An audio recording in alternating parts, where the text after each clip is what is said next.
Enguerrand Guizet est rentré chez nous, chez Altus, au Vaudreuil, en septembre 2022.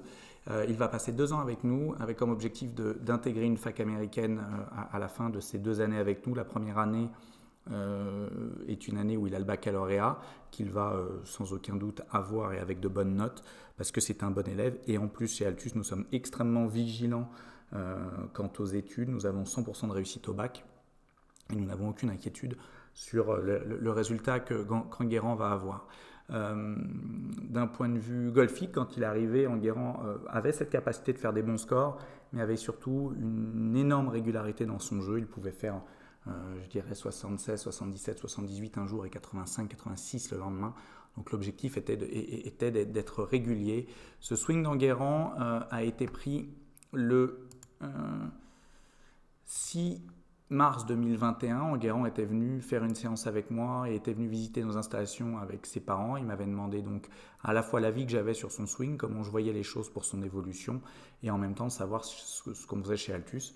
Ils ont été, je pense, à la fois conquis par nos installations et je l'espère aussi conquis par ce que je leur ai proposé d'un point de vue technique. À l'époque, Enguerrand avait une vitesse de club au fairway de 81,7, ce qui n'est pas très très important. On voit très bien ici au niveau de l'équilibre qu'il était vraiment sur l'avant des pieds. On le voit aussi au niveau de la posture.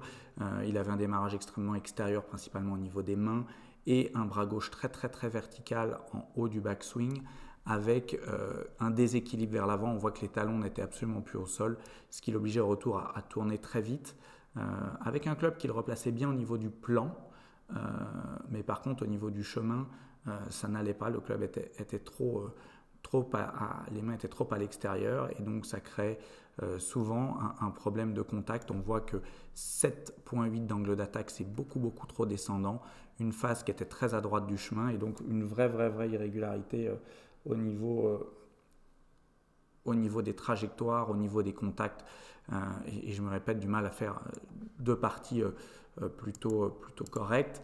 Avec une position ici du bassin légèrement décalée. On voyait aussi une colonne vertébrale légèrement à gauche. Et on a travaillé pas mal aussi avec les kinés, avec ici le dos assez rond et avec le préparateur physique pour déjà replacer physiquement pas mal structurellement Enguerrand qui, je me répète, devait travailler avant de travailler techniquement, travailler le physique pour s'étirer, pour ne pas avoir de limitation et c'est ce qu'il a très bien fait. Après quelques mois, nous sommes arrivés à cette vidéo. Donc ça, c'était il y a absolument pas celle-ci. C'était juste quand il est rentré chez Altus au mois de septembre, le 6 septembre. Donc une des premières vidéos qu'on a pris toujours avec ce chemin très extérieur-intérieur. La vitesse qui allait un petit peu mieux. On avait déjà travaillé certaines choses. Et ensuite, nous sommes arrivés sur... Voilà, cette vidéo. Cette vidéo, elle a été prise le 29/03, donc il y a un petit peu moins d'un mois. Je vais juste recaler. Hop là. Et synchroniser. Donc toujours le chemin de club un petit peu extérieur-intérieur, mais c'est ce qu'on cherche pour faire certains fades. On voit donc par rapport à la première fois un gain de vitesse au niveau du club extrêmement important. On voit un équilibre qui est déjà meilleur puisque un peu encore sur l'avant des pieds, mais on commence à voir le talon du pied droit, donc ça c'est tout à fait intéressant et très important par rapport à la première fois. On voit une posture avec plus d'angle, beaucoup plus fléchie, donc beaucoup plus équilibrée, une vitesse qui a augmenté, un angle d'attaque qui était très descendant, qui l'est beaucoup moins aujourd'hui, une posture qu'on voit beaucoup plus neutre, un grip qui a énormément changé à l'époque. Le grip d'Enguerrand était très fermé, principalement de la main gauche. Comme vous pouvez le constater ici, là le grip est aujourd'hui beaucoup plus neutre. Donc gros progrès au niveau du grip et de la posture, comme on peut le voir ici à l'écran. Et ensuite, si on regarde au niveau de son mouvement, il avait l'habitude donc d'être très extérieur. On voit que là, il est beaucoup plus en ligne ici aujourd'hui, qu'il est très bien en haut du backswing avec un équilibre qui n'a rien à voir. On ne voyait pas son talon, on aperçoit son talon aujourd'hui ici.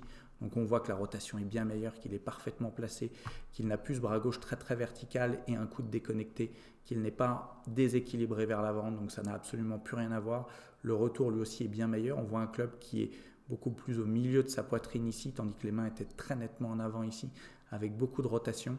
un plan du club absolument parfait pour arriver à l'impact et être dans une position qui est bien meilleure. Bien évidemment, il y a encore des choses à travailler. On va travailler l'extension de son côté gauche pour être plus grand au moment d'impact. Et ça, c'est une vidéo qui a été prise encore plus récemment. Alors, je n'ai pas les données du club à ce moment-là, mais en tout cas, on voit qu'au niveau de l'équilibre, ça n'a plus rien à voir.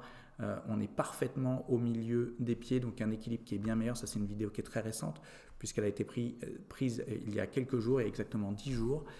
Et là, on voit effectivement une évolution absolument géniale. La posture est encore meilleure, on a encore travaillé sur l'équilibre. Donc ça, c'est excellent. Et on va voir que tout le long du swing, l'évolution est vraiment absolument géniale. La position là-haut est bien meilleure avec cette connexion au niveau du coude qui était vraiment ici très levé. Nous, ce qu'on aime beaucoup, même si on fait en fonction de chacun, c'est d'avoir un bras gauche qui est quasiment dans le même plan que les épaules. Ce n'était absolument pas le cas ici. Là, on voit que c'est complètement le cas. On voit un équilibre qui est parfait parce qu'ici, il n'y avait que la pointe des pieds. Toute la pression et le poids du corps étaient sur l'avant des pieds, principalement du pied droit. Là, on voit que l'ensemble de l'équilibre est sur l'ensemble des pieds, ce qui va bien évidemment pouvoir permettre à Enguerrand d'être beaucoup plus régulier. Et le retour n'a absolument rien à voir. Et on le voit encore mieux sur cette vidéo-là. Si, hop là, la balle est exactement au même endroit, qu'est-ce qu'on constate? On constate déjà une posture qui est bien meilleure avec un équilibre qui n'a rien à voir. C'est la première des choses. Et ensuite, si on regarde l'ensemble du mouvement, on voit dès le démarrage que les mains étaient extrêmement extérieures.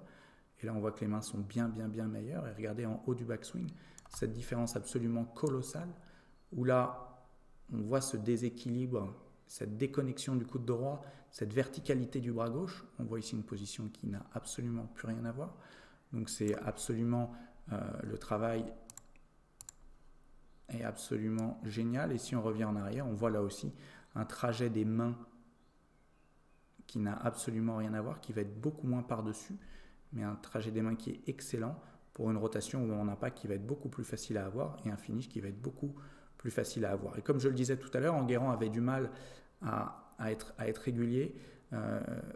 Et là, ça n'a plus rien à voir. Il vient de finir dans une très bonne position au Grand Prix de Robets, où il a passé le cut, où il a fait 3 scores sous les 80, ce qui pour lui est excellent puisqu'il n'avait pas l'habitude de faire ce genre de score. Avec des scores par Robets à Orléans-Limoers, où il a fait top 10 à Orléans-Limoers et top 10 à Orléans-Limoers, où le parcours était très difficile et green en mauvais état. Et il a fait, ce qui ne lui était jamais arrivé, 3 scores donc sous les 80, 79, 78, 76 pour un top 10. Et aujourd'hui, au golf de Sablé-Solem, où il faisait son premier tour, il a fait 74. Ses scores avant, je me répète, étaient beaucoup plus, je dirais, autour de, voilà, en moyenne 82, 83. Donc il a perdu en quelques mois presque 10 points de moyenne sur ses scores. Donc on en est absolument ravi. Et on sait que ce n'est que le début pour Enguerrand qui va évoluer encore de manière importante. Je rappelle que sur cette vidéo, il y a 5-6 mois de travail uniquement, allez, 6-7 mois, j'exagère, de travail uniquement, et déjà l'évolution est excellente.